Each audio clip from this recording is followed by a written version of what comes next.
surrounded by 90,000 fans at Camp Nou, Barcelona managed to win this contest with one man down. A poor performance overall, but they take a 9 points lead over Madrid as Madrid dropped points against Real Betis at Benito Villamarin. Aniket and all the listeners, welcome to the Fossa Pasa podcast. This is your host Shubham, and as usual, I have with me my co-host and my friend Aniket joining in from Victoria. First of all, our apologies to all the listeners that we haven't been making episodes in last couple of months after World Cup, and we are really sorry for that. I have been traveling. I went to India, and then Aniket also was quite busy with his work, and it was quite hard for us to manage the nine hour time difference. But we are back, and we would be making more content as often as possible. And thank you so much to all the people who reached out to us and asked us like where are our episodes. So thank you. And we will be, as I said, we'll be making content as often as possible. But getting back to the game, Aniket, these are the slimmest of wins that basically make the champions. And it was, as you say, or as you said, that we are becoming 1-0 kings or 1-0 champions. This was another game like that. Yeah, for sure, Shubham. I mean, in the last various months, what I've seen is that Barcelona takes the lead right in the first 20 minutes, and they have been trying to keep this lead as it is till the last minute of the game, which I have never seen in past years. So actually, this is one thing which I really like about this team. But how the team performed today, especially in the second half, I'm quite disappointed with that as well. So we'll just describe it as we go through the podcast, but for now just take a look at the lineups which Oscar Hernandez played today, because Xavi was in the stands watching the match from the stands as he received his fifth yellow card in the last fixture. So let's go through the lineups and we'll discuss from there. Our starting lineup included Ansu Fati, Ferran Torres, and Rafinha in the attacking section. Frankie de Jong, Busquets, and Roberto were in the midfield. Balde, Christensen, Araujo, and Kunde were our defense line, and Marc-Andre ter Stegen started as our goalkeeper for today's match. Interesting choice. Shubham, do you want to expand a little bit upon this one? Yeah, I mean, interesting thing to see that Barcelona going back to 4-3-3, because in couple of, or I think 4 or 5 matches it has been Barcelona has been playing 4-4-2, or like Yeah. Gavi has been playing the left winger, but he is not a left winger. So he does not. I mean, when you just put Gavi as a left winger and then Ansu Fati as a left winger, there is a difference, a lot of difference. So it feels, as a Barcelona, old school fan, it feels good that your team is back to 4-3-3. So first of all, that's a good choice. I would always be happy with 4-3-3. Another interesting choice is Roberto playing, because last game against Real Madrid at Bernabeu, in Copa del Rey semi-final first leg, Kessie had a wonderful game. He was man of the match, for that game. He let that goal happen almost, and we will discuss about it. But I didn't understand the reason for playing Roberto, because we were discussing this during the game.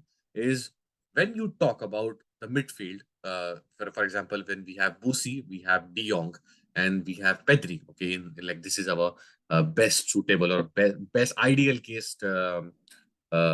Midfield, yeah. And what we do is Busquets, and the reason that Busquets has been playing really well this season under Xavi is he has a support from De Jong, because De Jong is like a horse. So he will be defending, he will be dribbling, he will be supporting Busquets when time comes. So it's like a double pivot, but it's not a double pivot, because Busquets is De Jong is always on the move, and Pedri is Mm. relieved of these responsibilities. His job is to create. His job is to go as close as possible to the scoring chance, and that's the reason Pedri has been trying to take shots as more as possible, and this is what Xavi told him. But when you don't do it, like for example, when you don't have Pedri, so you have an option of Kessie or Roberto. When you play Kessie, so Kessie is not Pedrish kind of player, so he cannot fill the shoes of Pedri. But when you look at De Jong is a versatile player. He actually can do what Pedri does. So he can move forward. He can try to shoot. He can try to, be as close as possible to the Barca box. And Kessie can provide that defensive outlook to Busquets. But what this Roberto selection does is it limits De Jong, because now De Jong needs to support Busi, and then you're asking Roberto to create and to try to go as close as possible to the box so that he can score. And I don't think I need to say that he is not good enough. He's Yeah. simply not good enough. Hmm. So, first of all, I have a big problem with this, because this disturbs the whole, dynamic of midfield. So I am not happy. And then it was really happy to I was really happy to see Christensen back, because he was sitting outside, uh, you know, on the bench against Real Madrid, because he Hmm. had some discomfort in his ankle. But it was quite good to see Christensen back. But yeah, apart from that, I liked the lineup. But yeah, Roberto, no, a big So, no. Shubham, I want to ask you a couple of short questions here. Like, first question would be, what role do you see Roberto in? Would he be in midfield, or would you want to be him in defensive line as our right back? So I would so not a right back at all, because to become a Barca right back, you need three things. One is you need to be able to defend, because that's the primary objective of any right back. Okay. The Hmm. second thing is to be fast, because Yeah, you need to replicate what Balde is doing on the left back. yeah, yeah. And so you there is a So direct comparison. when the need be, you should be available on the right flank altogether. Run down the pitch, sorry, run up the pitch towards the opponent's goal and track back either. So you need to Yeah. have both of those skills. Yeah. Exactly. And then third is to be able to pass and to be able to cross.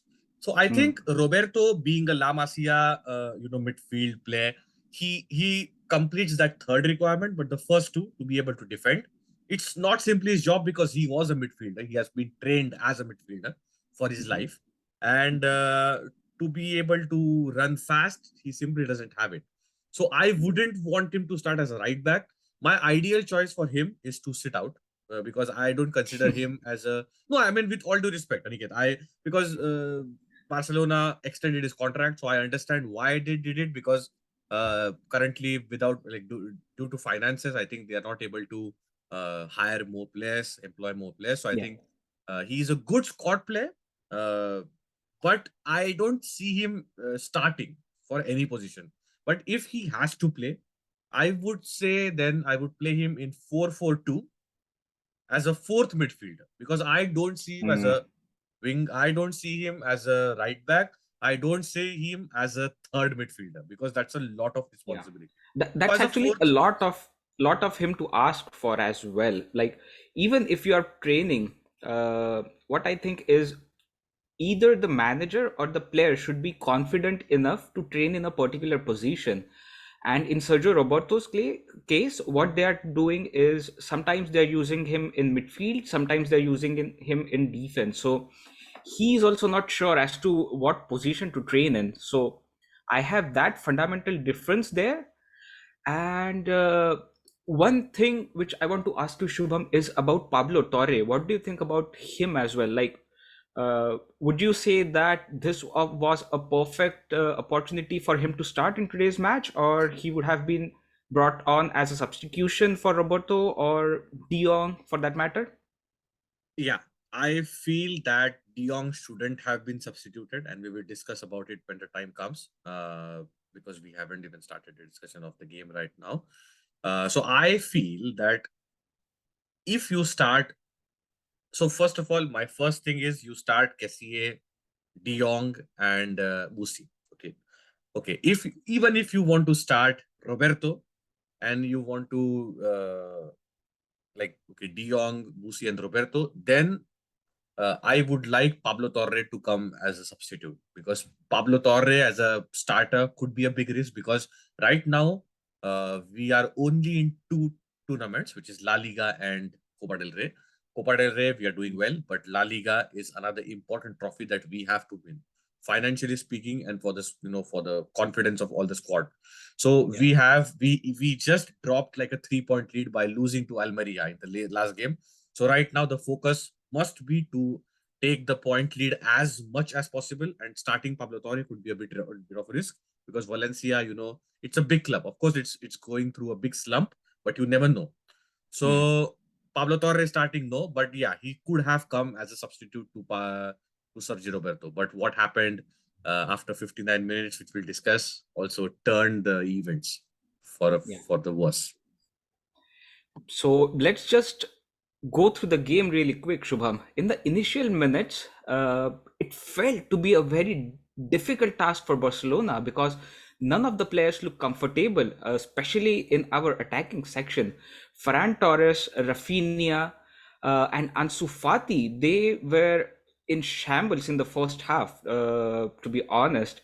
Especially Ansu Fati and Ferran Torres, they managed to create some chances, but unfortunately, none of them were converted into goals. De Jong in the midfield was a little bit uncomfortable, is what I would like to say here, because he did not even create a single chance Mhm. in the first half. So I think there needs to be some change on Ferran Torres's and Ansu Fati's gameplay as well.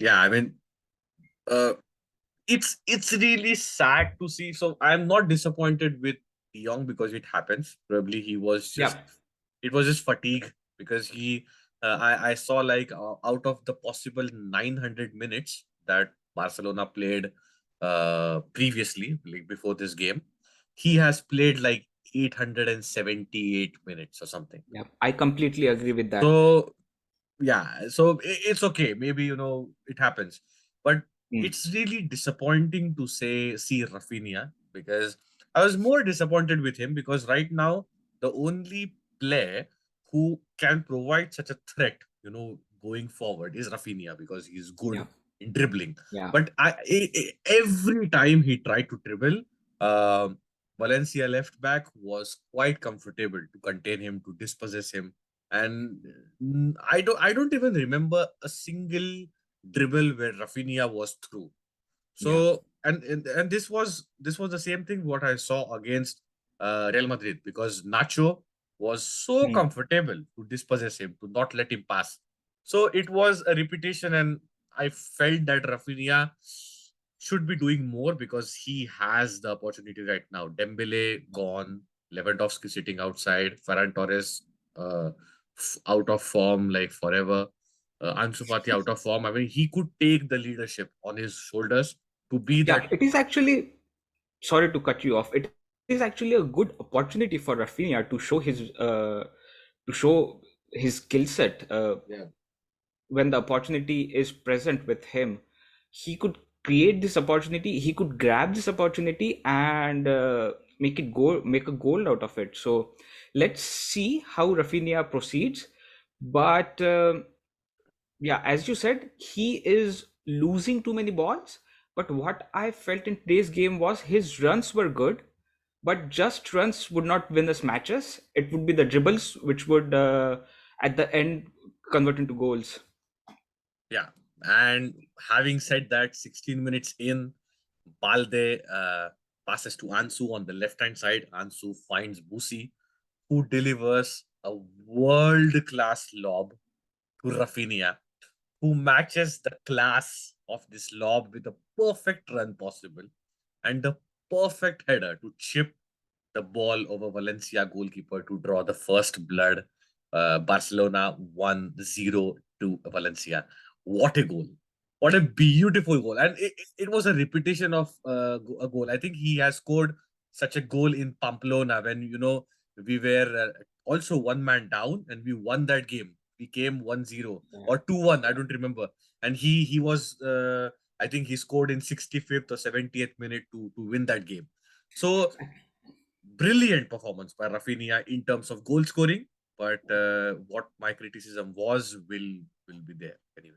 Do you know what it also reminded me? It reminded me of one of those Luke de Jong's goal, where I think It was, I'm not sure who crossed the ball, but it was Luke de Jong, and it was in the 90th minute or so. It was just last minute of the match, and he scored a header, and we won the match. It Yeah, was just the I felt repetition of that. I felt I have seen a goal, similar goal by Aubameyang as well. I don't even Yeah, remember which game, yeah, but I feel I have seen such a goal. But yeah, a yeah. beautiful effort. It was But amazing. It was really amazing to watch. It was thrilling, to be honest, to watch yeah, that goal happen, and it perfectly landed on Rafinha's head. I mean, yeah, I have no words to describe this that lob pass from Busquets. It means like it created some kind of magic there. yeah. I mean, we could just release a reel tomorrow. With Yeah. that Busquets lob in slow motion with Titanic music. It's like Oh my goodness. Yes. the frame sets perfectly. True. But again, Barcelona ramped up its scoring opportunities with the help of Ansu and Torres, but no luck on score sheet. It was actually at the end of first half, Valencia took the charge and they managed to reach Barcelona's box, and Ilias Moriba, uh, he took the shot, and fortunately, it went out of the box, out of the net, I would say, and the score line still remained 1-0. Barcelona entering the first half with score line 1-0, leading the goal line. Yeah, I mean, at the end, I think Barcelona were a bit more uncomfortable because they were. Mm. So I felt like apart from that goal, and as you said, like they tried to take some chances with Ansu and with Ferran. I think there were one shot from Ferran was a beautiful shot. He took that shot from outside the box and Yeah, it just it was bounced. one. How would I say? One bounce goal type of shot, right? So the ball just bounced in front of goalkeepers. Yeah, Those saves are almost very uncomfortable. So it was a yeah. good shot. But apart from that, I mean, Barcelona did not look comfortable per se. There was Mm. not much creation, and in the end of first half, Valencia were just trying to create. Fortunately for Barcelona, it did not happen, and 1-0. And First also one of substitution. those shots from Ansu Fati where he just headed the ball straight to the ground Yeah, and it went above the but the post, and yeah, it but was it was unlucky, but I would say like out of form players do usually commit that kind of mistake. So I think that's okay on his part. yeah. But we expect a little bit more from Ansu. We still forget that he's still 20 years old. He needs to learn a lot. But what he showed in past matches, like he could be that leader when he's in form. He could be that leader and he could take the charge to score some goals and drag the team with him. Indeed. First substitution came in at 45 minutes as Kessie replaced De Jong, which was a strange point for me. And the reason I said is because then again you are asking Kessie to support Busquets and Roberto has to create, which is again a strange point. But yeah, we have to move on otherwise. Anyway. Yeah. And in 55th minute was actually interesting. So Barcelona earns a penalty, uh, all thanks to Kunde and his attempted shot. One of their players were trying to defend the ball inside the box and it just hit one his arm. And after the penalty was given, I'm disappointed with one thing which should absolutely not happen with Barcelona, and that was the fuss between Ferran Torres and Ansu Fati. Like, man, what was going on there? You should have a hierarchy of penalty takers. The first thing, which actually Xavi cleared after the match in one of his interviews, that Ferran Torres was the one who was supposed to take the penalty. I would say it was Ansu's fault that he asked for it, but sometimes it happens that you feel confident enough to take that shot and you ask for it. And it should have been Ferran Torres' responsibility that, okay, if you are asking for it, let me just give it out to him and let him score one goal. But I don't know what happened there on field. It did not look good on camera, especially. The fuss between Ferran Torres and Ansu Fati, I think it should not happen uh, in Barcelona. Yeah, And the most disrespecting thing after that, when he denied Ansu of that penalty, was Ferran Torres himself missing that penalty. yeah. I mean, what a waste of penalty, man. It could have, ended in a very bad fashion if the Yeah. game, the full time score was not 1-0. So a big mistake by Ferran, and I completely agree with your points. Is first of all, it shouldn't happen with Barcelona. There should, and there is a hierarchy. So it's not that there is none. There is a hierarchy, and Ansu sort of breached that hierarchy. But as soon as, like as you said, like some people at that point of time feel like, okay, I am the one who can score this. Yeah. Sorry, Ferran should have been a bit, I think, sensitive towards this aspect, because Ansu Fati, it's been the first time I think in his career since he started. It's been 10 games in which he hasn't assisted or scored. Hmm. So not a good start for him to remember, and that penalty could actually have sort of boosted his confidence, and then you never know. And the worst thing about it is Ferran missed it, because Yeah. if Ferran hadn't missed it, Yeah. it wouldn't be a fuss. And That's true. now, That's true. the problem is, this did not help Ansu, but this will also hamper Ferran. So it's like, Yeah. and I Yeah. don't understand what happened with Busquets, because there is no report of that. Because just before Ferran was taking that penalty, Busquets went to Ferran and talked something, and then we don't know.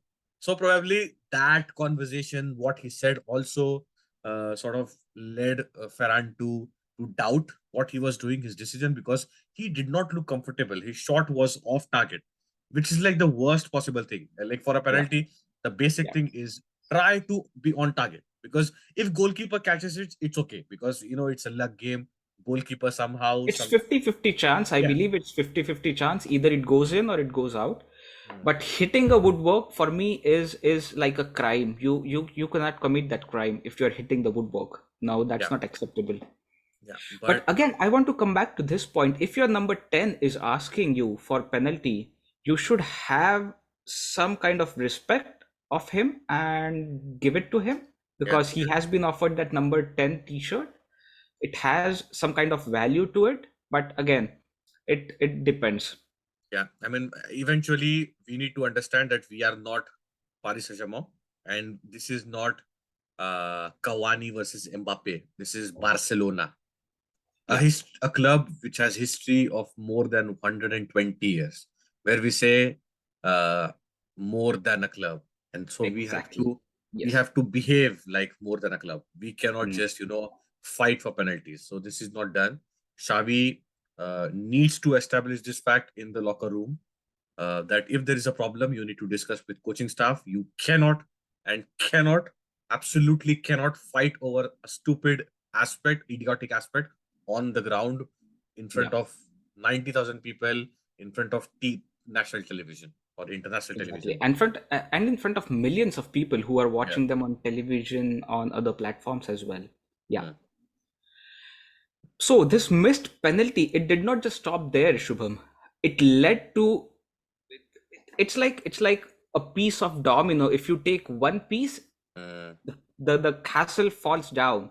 So Mm. we had that repercussion in this game as well. In 59th minute, Araujo, which was, I would say, I would blame Araujo 100% for this one. But let me put some blame on Kunde as well here. Let me just describe what really happened there. So Mm. Araujo, he blocked one of the Valencia players who was free, and Araujo was the last defender there to beat, and it would have been one-on-one with Stegen. So what Araujo did is, like, he just blocked him. He pulled his arm and his t-shirt and was given straight red card for that challenge there, and was sent off the field. But I think Araujo should not have done that, first thing. But the second thing here would be, like, Kunde, man, just if Kunde would have been there to help Araujo in that, it would not have been a red card. Instead, it could have been a yellow card or even perhaps no card at all.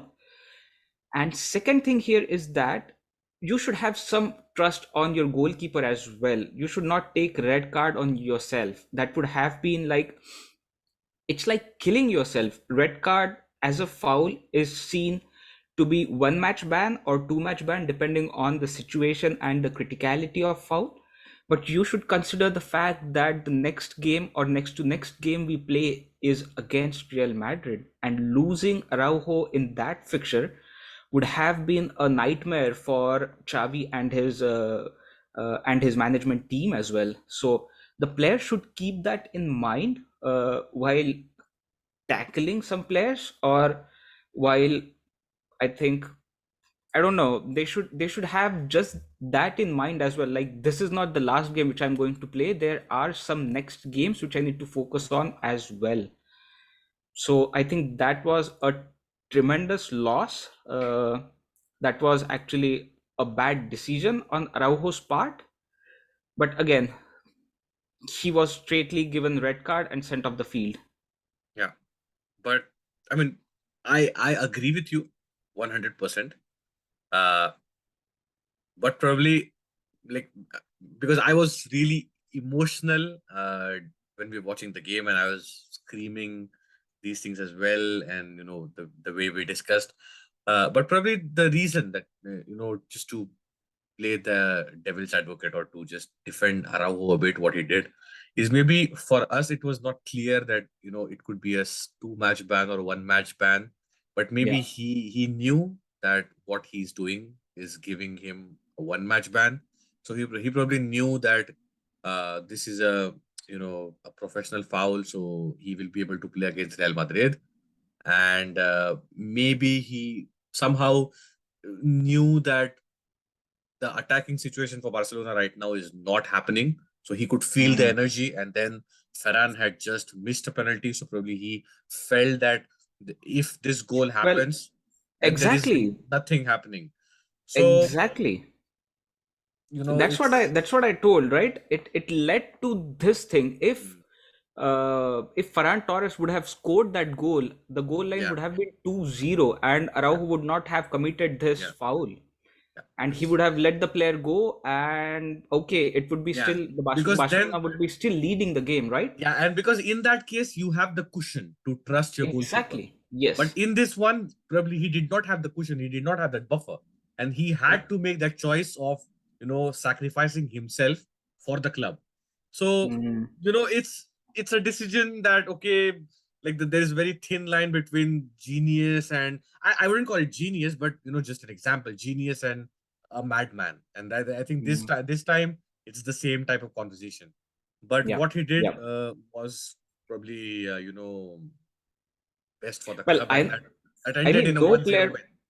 yeah, no player would think uh, anything bad for Barcelona, that is for sure. But I'm just uh, focusing more towards the fact that you have an El Clasico coming, and if Vinicius Junior is playing on that flank, Yeah, Araujo should be there to defend him.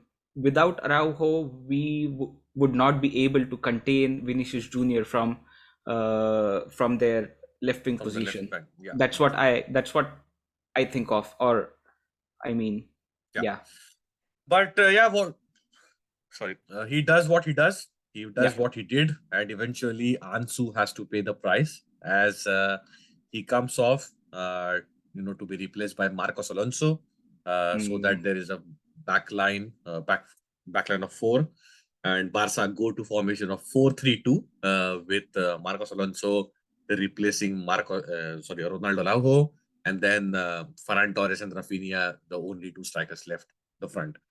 Um, then there were some interesting substitutions, and then I have a lot to say about these substitutions, and the I don't know the mastermind behind the substitutions. So 81st minute, Garcia comes in.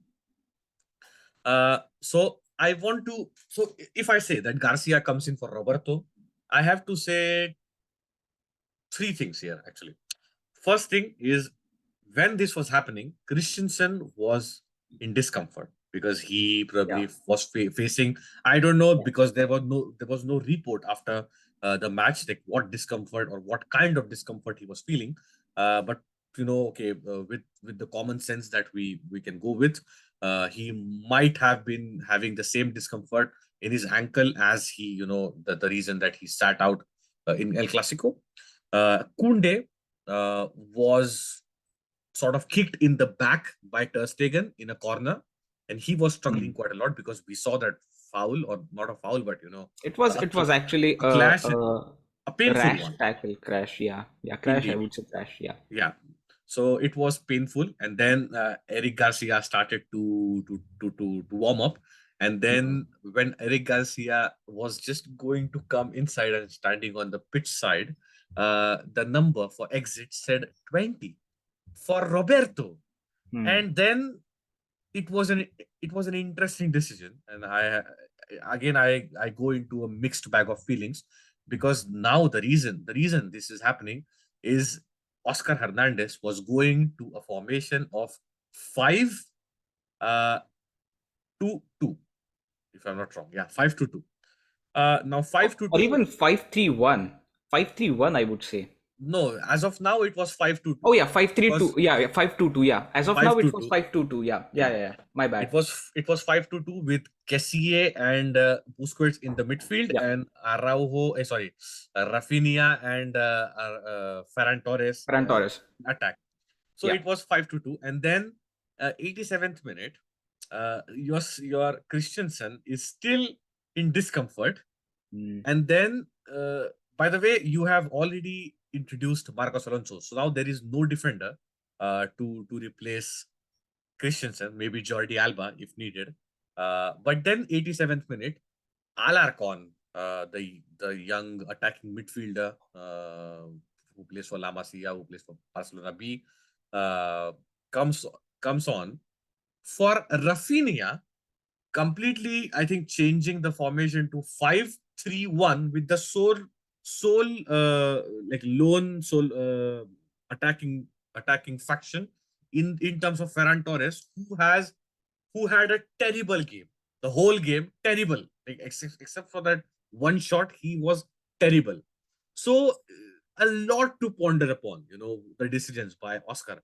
I don't know, maybe it was from Xavi and he was just following them, or he was just, I don't know, using his brain, but whatever he was doing, it was senseless. Yeah, I completely agree with those substitutions with you, Shubham. Like the first thing which I could remember when I saw Eric Garcia warming up is like, okay, Christensen might be going off the field, and Eric Garcia would be replacing Christensen. But when I saw that number 20 and Roberto going off, I was like, it blew away my mind. Like, what's happening here? What is Oscar Hernandez doing? Yeah. But the second substitution, it completely blew away my mind, and I'm like, okay, I'm done with this. I can't even guess what is going to happen. And well, but I knew after the first substitution itself, I knew that Barcelona is going to park the bus, and I was so unhappy with that decision. Like, as I have said in the opening remarks as well, in the opening statement, that whenever Barcelona tried to park their bus, they could not do it. They did concede uh, at least one or two goals when they tried to park the bus. But in this game, I would like to give a shout out to Barcelona's defense, that they did not concede any goal, and it was actually good. In the 85th minute of the game, one interesting thing happened. According to me, uh, it should have been given a penalty. Let me just describe what happened really quick. Fran Perez tried to sneak in Barcelona's box from the right wing, and Frank Kessié was there to defend him. Instead of touching the ball, he just touched his ankle, and I think it should have been given a penalty, but it was not even referred to VAR, and it was straightforwardly rejected by the referee. I mean, I have been consistently saying this point. If you have the technology to refer the VAR, why aren't you referring it? It could have changed the face of the game completely for Barcelona and even for Valencia for that matter. Yeah, So I think it should have been referred by the referee through VAR, but let's just say Barcelona or we were lucky here to not get that converted into penalty, or else it would have been 1-1 in yeah, 86 minutes. yeah. Three again. 3 points. Yeah, First point to come back to your previous one, which I forgot to add.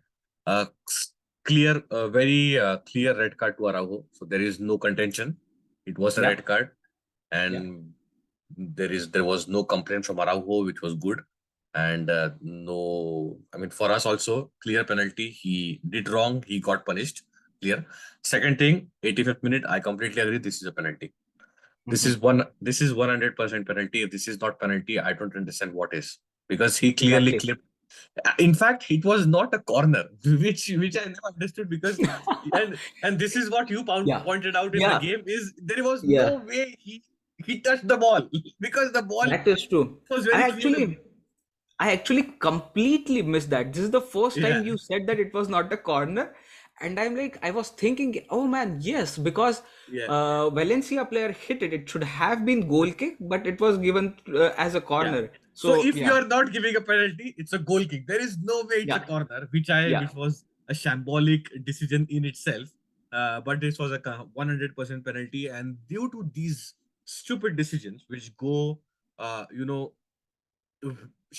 so technically we cannot say that these decisions are going with us, because we should be punished in, in whatever yeah. fouls we do, and these So things go against the narrative, or with the narrative which is being set, that Barcelona, and especially in this Nagrera case, which in which Barcelona was involved or is involved, or okay, the previous board was involved, about that, giving 1.4 million euros to to referee faction. And so very, very sad, very disappointing. Refereeing should have been better, yeah, and which was good for 86, 87, 88, 89, whatever minutes of the game. Only one decision was mistaken, and it was a big decision, yeah, because yeah. at this point every single decision matters, because now it was a short game, 1-0 game. Hmm. I hope that refereeing gets better in La Liga. That's the Yeah, only thing we can do. it was actually, if you look at the whole footballing sphere, it was not it was disrespectful, I would say, towards the game of football, that Mm. VAR was not implemented there. And yeah, of course, if it would have been implemented, Barcelona, we or us as fans would have been unhappy with that decision, but we would have accepted that because it was clear penalty there. Yeah, I mean, we would have been unhappy with Kessié, not the decision, because Yeah, it exactly. was, yeah. Exactly. Yeah, we would have been unhappy that our player gave away that penalty in 85th minute, but we would have been happy with the decision Mm, that it was given out to be a penalty. mm. Yeah, but again, a lot of questions. So a good escape for Barcelona, that we somehow won this game 1-0. Yeah. Uh, Now I need to comment a bit here. Hmm. Uh, so some, decluttering that I need to do. So first thing is that previous week, or in the midweek, Barcelona went to Bernabeu with four important men, significant men out. So Lewandowski, Pedri, Dembele, and Christensen. Yeah. Uh, after losing to Almeria, and after getting knocked out of Europa League against Manchester United, uh, we go to Bernabeu with four men down, and Xavi plays the most outrageous football that we have ever seen in our footballing life, and he wins that game.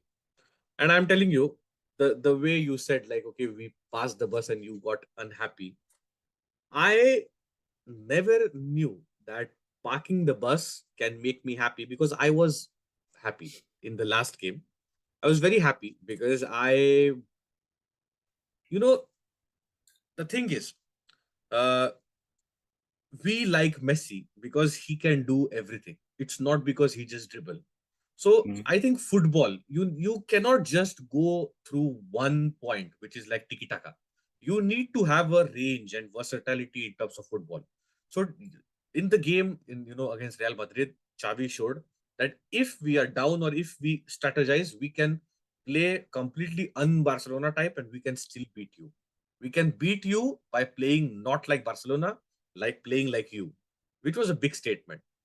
So Yeah, I was kind of happy that Barcelona chose to, I mean, because it was quite clear that they are not able to strike a goal. So they parked the bus and they fought. They fought hard. And the reason, Aniket, that you probably did not like, or you are not happy with the parking the bus, is not that you don't like park the bus, but your experiences in the recent past hasn't been good. Whenever, as you said, whenever we park the that bus, is true. it That has is been a true. tragedy. Yeah, So, because we and tried to park the bus under Valverde, we tried to park the bus under Setien, under Koeman.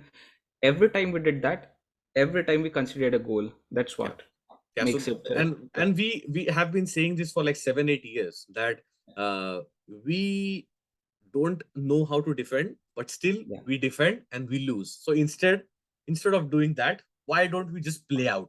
Like we have been mm, saying this, and so Xavi has, I think, taught the players or gave them the intensity, gave them the confidence that if we decide, we can play for each other, we yeah, can play for the club, so that we have to win. And these wins, as we started the episode with, these wins make you champion.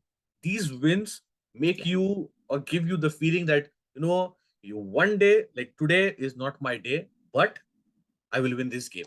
And this feeling is a champion like feeling.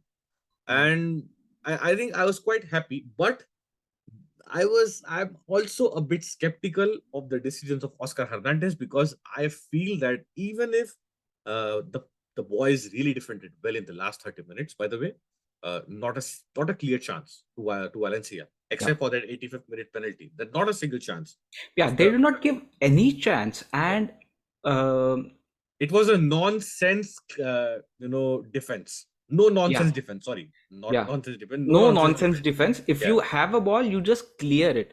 yeah, And I could clearly see 10 people in one screen defending their defending their life out there. yeah, So and and it was not like before what used to happen, like 4 5 players used to be near the goalkeeper trying to defend. It was like 10-man team, because we were 1 man down, so 10-man team were there to defend that goal. So that's what I liked about this game, yeah. that we defended the lead which we gained in like 16th or 20th minute, Hmm. and we kept it. Yeah. So one thing which I also, and this was again something that you pointed out during the game and you forgot to mention now, is even if we have five, or at the point that we had 5-2-2 kind of formation, still Rafinha was coming back to take the ball back, Yeah, which was yeah, like a yeah, beautiful feeling that his job, he was trying to do as much as possible, even in defense. So yeah. it's a good feeling. And so again, one point I also forgot to mention is after that previous Real Madrid game, when Ancelotti was asked like how was the game and what are your feelings after this game, he said like he was quite comfortable because the way Barcelona played, they were quite dominant to press Barcelona, to force Mhm. Barcelona to play un-Barcelona like. And he said like when we play the reverse fixture, so at Camp Nou, Barcelona wouldn't be able to play the same kind of football in front of their fans. And I actually, that point actually hit me, that it's true, because Barcelona fans have been watching and have been, old school Barcelona fans have been watching the same kind of tiki taka, and we love it. You, me, and every single Barcelona fan out there, we want to see like 65-70% position with passing triangles, all that nonsense, all that stuff. But Today, Barcelona repeated that when time came with Mm. Valencia, and Barcelona fans were absolutely cheerful.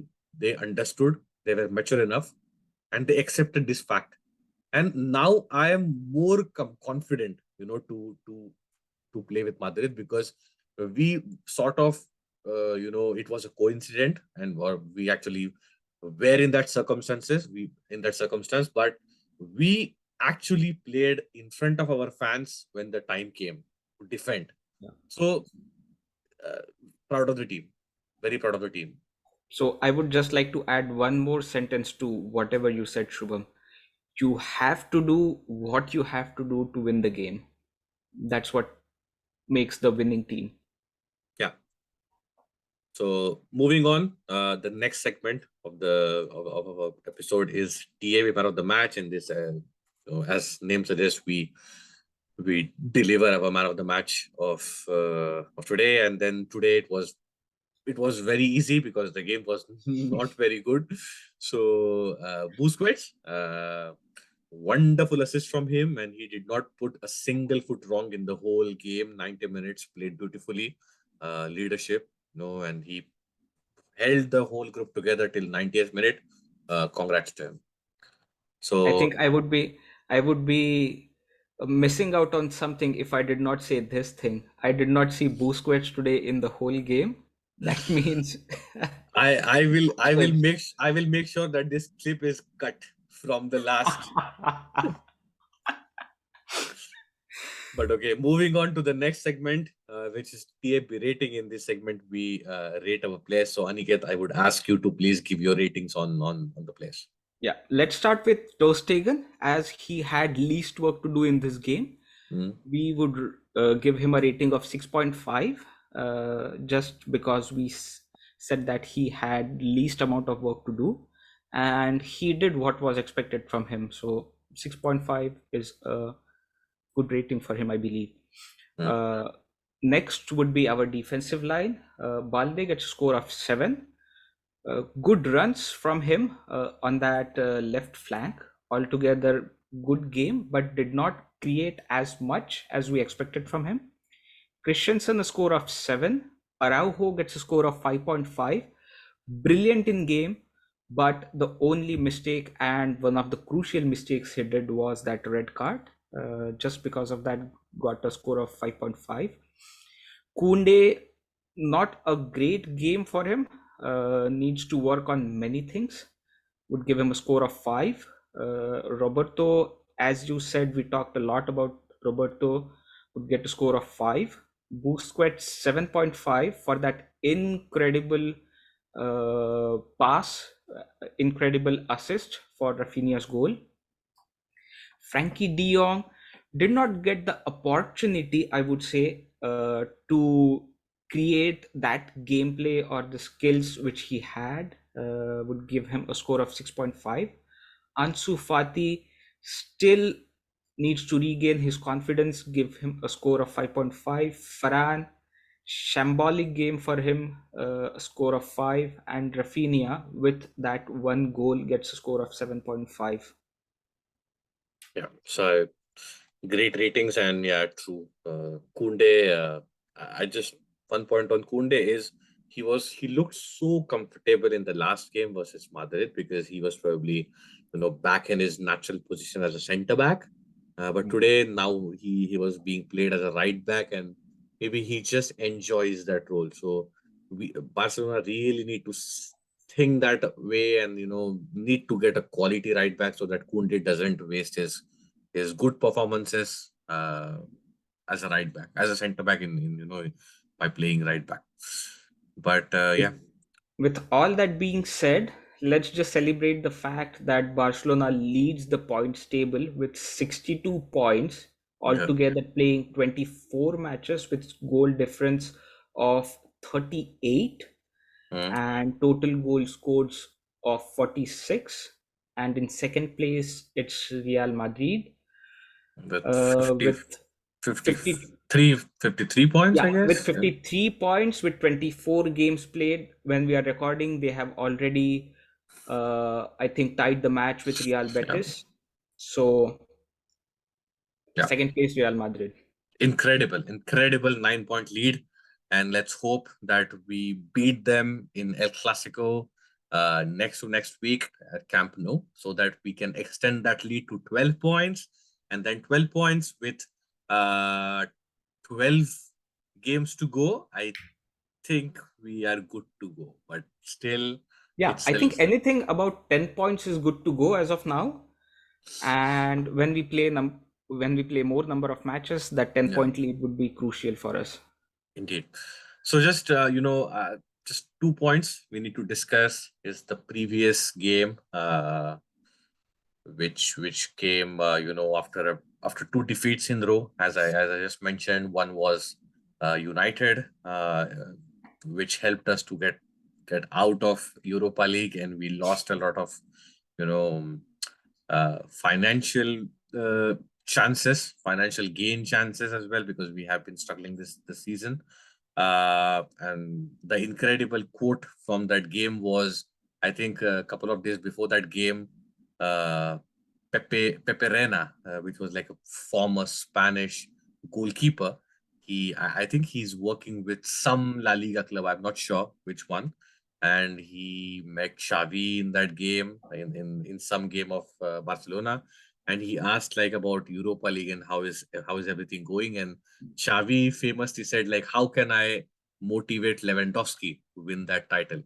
And Hmm. I think Xavi's tongue, I think, was turned out to be the correct one, and then Barcelona knocked out. And then after that game, it was a disastrous loss to Almeria. Bilal Toure with a fantastic goal, uh, at 24th minute, and we lost in La Liga. So this couple of games lost, and then we had a midweek game against Real Madrid, and I was so nervous, and I was reading on Barcelona timeline, all other fans, and our network, everyone was so nervous. And then and as I said, like, we were going there without our star people like Lewandowski, Dembele, Four Pedri, four star Christensen. players missing. That's a Yeah, lot. That's a lot, man. indeed. And it happens every time with Barcelona. When it rains, it pours every single time. The same thing happened against Inter, in the Champions League, and this is what led us to get knocked out of Champions League. I mean, I'm not giving excuses, but this is what happened. And right now also was similar kind of situation. Four major players missing, and then two consecutive losses. But the way Barcelona played was nothing short of a proud moment, a celebration. Indeed a celebration. So the goal comes with the help of Ferran Torres's beautiful assist. I mean, technically assist, because the game did not get registered as a Barcelona goal, but it was a Real Madrid goal. But it was supposed to be a beautiful assist from Ferran Torres to Kessie, who made a beautiful run, and he took a shot on target, but only to be saved by Courtois. And then Militao was just standing there, and it rebounded on him and went inside. Barcelona 1-0. And the way Barcelona have defended that game, the whole game, like 90 minutes, it happened for the first time in last 15 years, since 2008, when Pep Guardiola was hired by Barcelona. We have 37% of possession. So Barcelona just said, you keep the ball, I will defend you. So you control the game you want, we will defend you. And with Alonso as a center back, and with Araujo, who is not a natural right back, as a right back, to in the mission to stop Vinicius Jr. And what a perfect mission that was. Perfect mission. It was I like, mean, he did it one time and he did it again this time. It was incredible what Araujo did. yeah, I think in last 7 games or something, I'm not sure. Araujo played as a center back or a right back. No, I think he has played as a right back in all these games, and Vinicius Junior has.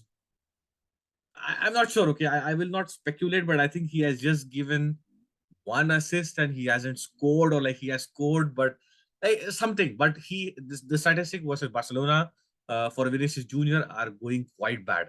So Mm, mm, Araujo, a big job. Marcos Alonso was the player with most passes in Barcelona game, 68, and he also led in most aerial duels, with Kunde and Araujo on the pitch. So a fine display by him, a good decision by Barcelona or by Xavi to replace Christensen by Marcos Alonso. A good performance, and everything to be played in the second fixture on 5th of April in second round of Copa del Rey, and then we will reach the final. So I hope Barcelona can repeat what they did at the Bernabeu, and I just hope that we can be able to, or we are able to pick up 2 trophies at the end of the season. yeah. So let's move on, and let's move on to the last segment of our episode today, which is TFB Penalty Shootout. In this segment, Aniket, as we always tell our listeners, we discuss the transfer rumors happening around Barcelona and some administrative stuff. So why don't you start with this segment? So the first news here is a kind of relief for all the Barcelona fans here. According to the official refereeing report, the foul has been deemed as the professional last man foul. Araujo will miss just the athletic game, but could be back in time for Barcelona take on Real Madrid in the fortnight. So it's just one match ban for Araujo. He would be Hmm. back in El Clasico. Hmm. Starting with some transfer rumors, Victor Roque, he is a starlet in Brazil, is Barcelona's only confirmed transfer target ahead of 2023 summer transfer window. Ilias Akomach reached an agreement, Barcelona youngster, reportedly with Leeds United for 4 seasons, and he will leave on a free. He is a great player, and it's very sad to see him leave. But I don't know the reasons behind it. Maybe money, or maybe he needs some chances to play. The next one coming is right now Barcelona are not in a race to sign Las Palmas starlet Alberto Moillo.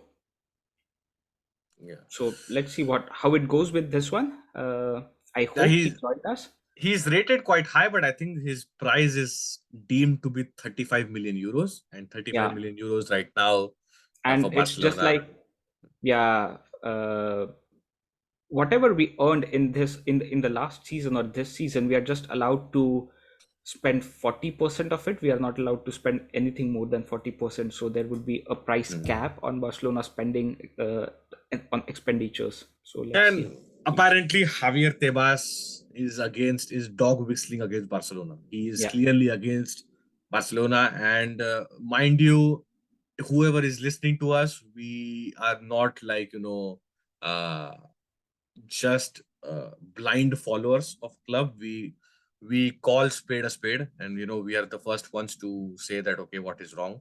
But what Javier Tebas is doing against Barcelona is a witch hunt. Is a simple mere witch hunt, uh, very harmful, and if he gets succeeded, not I very think good which days for must Barcelona. be it must be protested by at any level. So it's just our form of protesting it. That's it. Yeah. Joan Laporta and Real Madrid president Florentino Perez reportedly met together before El Clasico to discuss European Super League project. Interesting meeting it would have been, eh? Indeed. Next one is coming at Barcelona. They remain optimistic that Iñaki Peña will eventually extend his contract. If he does not, then Arnau Tenas, who is a regular squad third goalkeeper, would take his role as the second goalkeeper. Mm. Today, Barcelona have informed Sergio Busquets' agent that they want the captain to continue for at least one more year with much lower salary than the current one. Reportedly, the new salary is less than half of what he earns right now. Uh, Let us see what he does. Dembele recovery process will not be sped up and won't feature against Athletic Club. The objective is to have him available on March 19th for the El Clasico. And let's just hope that he is fully recovered for El Clasico and he scores n number of goals in the Clasico. And let's hope that he comes back, with his old form, because he was really in a good form, and it seems sad. We don't want to see what's happening with Ansu Fati, with our with other star Dembele as well. So Sergi Roberto officially has extended his contract until June 2024, and there is an optional year for like one more year in his contract, depending upon how he plays. And I think there is a clause of if he plays some matches, minimum number of matches in this season, with 45 minutes every game or something. I'm not very sure of the contract, and yeah, it's not a very good deal per se for Barcelona. Reportedly, his new salary is much lower than what he was earning before. So this is a positive that Barcelona have been able to reduce their transfer bill. But it's finally Sergio Roberto. This also means one thing, Shubham. If Sergio Busquets leave, Roberto would be our captain. Yeah, our first cap, indeed. Yeah. But I'm sure this is going to change. There is no way possible Sergio Roberto will be the first cap. It doesn't make any sense. Next one coming is Amrabat's agent are still in contact with Barcelona sports management. So we will have detailed report in some time, but let's see how it goes further. Yeah, I think Busquets' future is linked to Amrabat, because I don't think we need Amrabat as long as we have Busquets. And people are also talking about Zubimendi and for forever. So let's see. It's just that we need to give some time and things will figure out itself. Yeah. So just to finish, our next game is against Athletic Bilbao on 12th of March. So basically next Sunday or upcoming Sunday. And the next one is the big game El Clasico on 19th of March. So good thing is we have like proper 2 weeks. So a week between both the games, and even like from this game to next game. So Barcelona, the squad will have enough time to train, enough time to recover. There is a good amount of rest. So let's hope that this rest will be utilized in a better sense, and we can ramp up our lead to more and more points. Perfect. Yeah. So any last thoughts, Aniket? The last thoughts would be I hope each and every Barcelona's injured player comes to the team in form and they do not have to go through like out of form kind of situation. It would be a great task on players account and also on the team's account as well. So let's just hope that if Dembele is coming back or if Pedri is coming back, they come in form. Yeah, exactly. So apart from that, please show us the same love as you were doing before, because we again I think the YouTube algorithm will not be helpful, because we lost whatever good we did by wasting 2 months. So I hope that people will show us love. So please share with your friends, and please like our content and comment and ask questions if you feel that we made a mistake or our analysis. You are free to debate with us. We are always looking for criticism, constructive criticism, and also just engage with us in general. So Like, share, comment, subscribe. If you have anything to share with us, please send us some DMs on Instagram. We are available on Twitter in the name TFB_POD. That's called TFB Pod. Reach out to us there. And yeah, if you have anything, just comment on the YouTube video. We would be happy to serve your request. Yeah, and we are also available on audio medium on Google Podcast, Spotify, Ghana.com, Amazon Music, Apple Podcast. So stay tuned for new content and Forza Barça. Forza Barça. Bye bye.